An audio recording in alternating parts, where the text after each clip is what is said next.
First, of course, we have to start with some of the PUP issues before we jump to the economy and a bunch of other stuff. Which issues? Which issues? We've had the issue over the assets for the party, and we had a sort of resolution to that issue.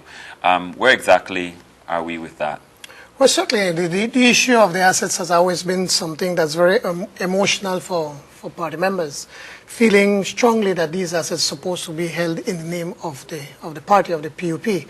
So at our last national executive meeting, we met with the former party leader, and we ended up working out an agreement where these assets are going to be transferred into a trust to be held on behalf of the People's United Party. And also it has given us the time to be able to come up with the outstanding balance. So we have the next 5 years to be able to raise the necessary funds to be able to pay off the rest of the debt, so that then we could solve that issue once and for all. The important thing is that as we speak, our attorneys are starting to set up a trust whereby these assets are going to be transferred in there, and it's going to belong to the PUP in perpetuity. Now, I think the issue of the compromise that was made is something that kind of settled the legality of the aspect of dealing with the party assets. But there is also some kind of what we could call hurt feelings, it seems, within the party itself with the claim back on the assets and the way it's been followed through.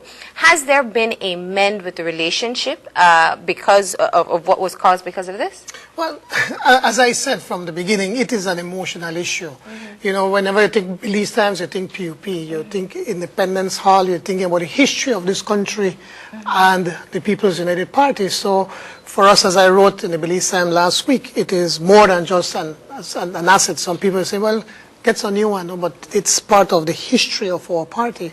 So there's this emotional attachment to it. I believe now at this time that the rank and file basically wanted us to find a resolution. We have found a resolution, and now it is time for us to be able to move forward and to move on, knowing now that the assets are going to be in the name of the party. Now, you've had one of the more difficult leaderships under the PUP. You'd agree? Well, George Price had his problems way back in the early 50s. I mean, we forget that when the party was started off after a few years, and he made his move to be able to lead the PUP, he had a lot of problems. And basically what Mr. Price did at that time was to go out of Belize City and to strengthen the party outside of Belize City, because this here is where most of the known leaders were, and he went out in the district like in Orange Walk and Corozal and Cayo, Toledo, and that is where then he strengthened his hands and strengthened the party. So it's nothing new that's happening in the PUP. In modern time, of course, Mr. Price was a leader for 40 years.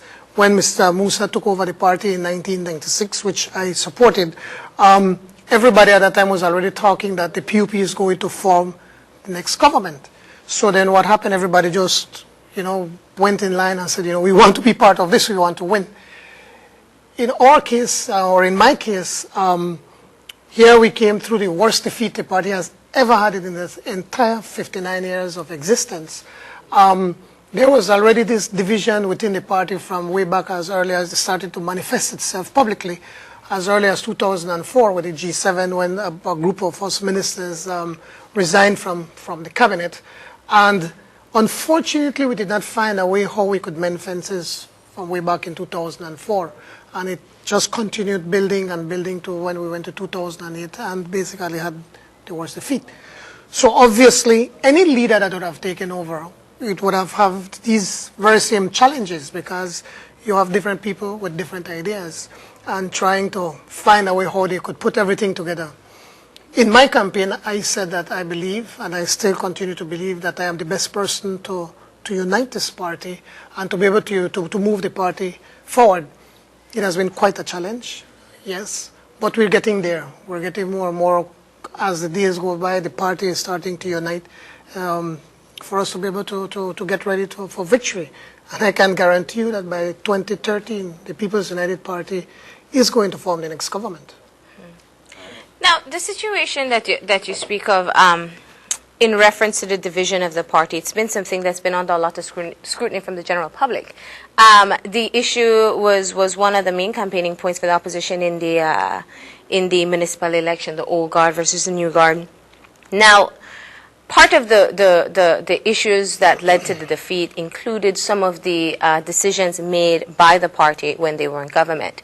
And now we've seen what seems to be a move towards the resolution.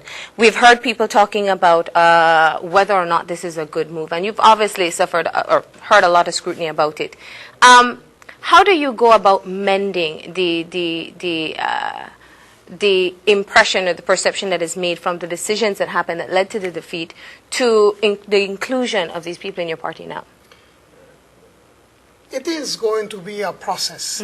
You have no magic wand. It's not something that you just say something and it happens. Like, as you all know, that once you lose the trust of a person, it will take you some time to rebuild that confidence.